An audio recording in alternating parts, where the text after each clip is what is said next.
જામનગરમાં રોડ રસ્તા મામલે મામલતદાર કચેરીએ તાળાબંધી કરવામાં આવી હતી। રોડ રસ્તા મુદ્દે મામલતદાર કચેરીએ તાળાબંધી કાર્યક્રમ દરમિયાન આપના ધારાસભ્ય હેમંત ખવાની પોલીસે અટકાયત કરી છે। ધારાસભ્ય હેમંત ખવા અને પોલીસ વચ્ચે ઉગ્ર બોલાચાલી થઈ હતી। ત્યારબાદ તાનાશાહી ઢબે ધારાસભ્ય સહિત 150 લોકોની પોલીસ દ્વારા અટકાયત કરવામાં આવી છે। મામલતદાર સાથે મુલાકાત કરી આવેદનપત્ર આપવામાં આવ્યું હતું। તાળાબંધી દરમિયાન ધારાસભ્ય હેમંત ખવાની પણ અટકાયત કરવામાં આવી છે। આપના ધારાસભ્ય હેમંત ખવાનું કહેવું છે કે જો 1 મહિનામાં તેમના પ્રશ્નોનું નિરાકરણ નહીં આવે તો બાંધકામ વિભાગના અધિકારીઓના મોઢા કાળા કરવાનો કાર્યક્રમ પણ તેઓ યોજશે। પોલીસ કાયદો વ્યવસ્થા જાળવવા માટે તમે રોડ બનાવી દેહો, તમે રોડ બનાવી દેહો, પછી મામલતદાર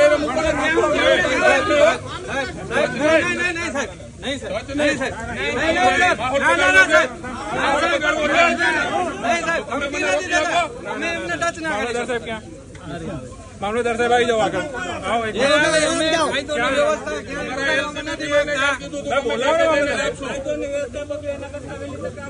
અમે કાયદો વ્યવસ્થા 8 દિવસ લગન આટલા કાર્યક્રમોમાં ક્યાંય બગાડી નથી સાહેબ।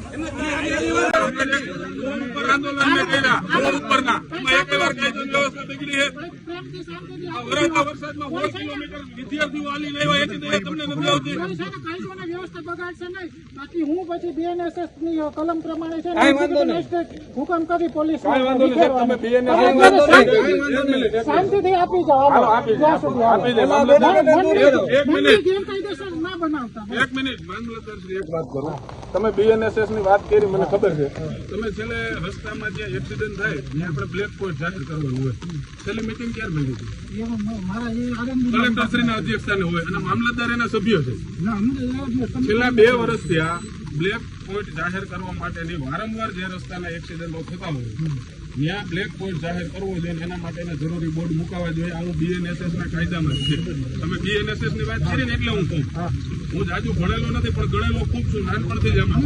એટલે મારી વાત એ છે કે BNSS ની વાત કરતા અમે કાયમી માટે મર્યાદા જાળવી છે અને મર્યાદા જાળવશું। બાકી આ રીતની બીજી વાર ઘટના ના થાય એ આપણે જોઈ લેવાનું છે, બરોબર? લટાવી જામજોધપુર તાલુકાના ઈશ્વરિયા ગામથી લઈ અને જામજોધપુર શહેર સુધી 16 કિલોમીટરની પદયાત્રા ઈશ્વરિયા, ખડબા તથા આજુબાજુના ગામના ગ્રામ લોકો દ્વારા યોજવામાં આવી। ઈશ્વરિયાથી જામજોધપુરને જોડતો રસ્તો છે એ 12 વખત ઓનલાઈન ટેન્ડર પ્રક્રિયા હાથ ધરાણી, પરંતુ હજુ સુધી એક પણ એજન્સીએ આનું કામ નાખેલ નથી।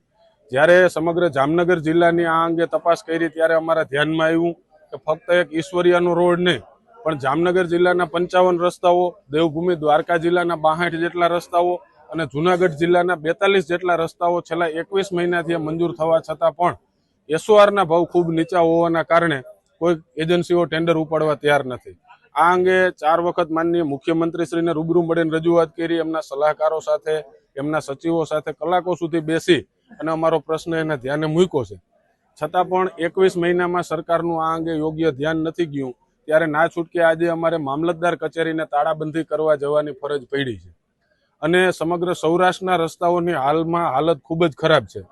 હમણાં 5 દિવસ પહેલા જ માનનીય મુખ્યમંત્રીશ્રીએ જ્યારે નવા રોડ રસ્તાઓની જાહેરાત કરી તો ઉત્તર ગુજરાતમાં 479 રસ્તા, દક્ષિણ ગુજરાતમાં 499 રસ્તા અને સમગ્ર સૌરાષ્ટ્રમાં માત્ર 272 નવા રસ્તા બનાવવાની જાહેરાત કરી, પરંતુ સૌરાષ્ટ્રના નબળા નેતૃત્વના કારણ કે સૌરાષ્ટ્રની 54 વિધાનસભાની સીટમાંથી માત્ર 5 જેટલા ધારાસભ્યો વિરોધ પક્ષના છે અને સરકારમાં બેઠેલો એક પણ ધારાસભ્ય કે મંત્રી આ અંગે એક શબ્દ બોલવા માટે તૈયાર નથી અને જેનો ભોગ સૌરાષ્ટ્રની જનતા બની રહી છે।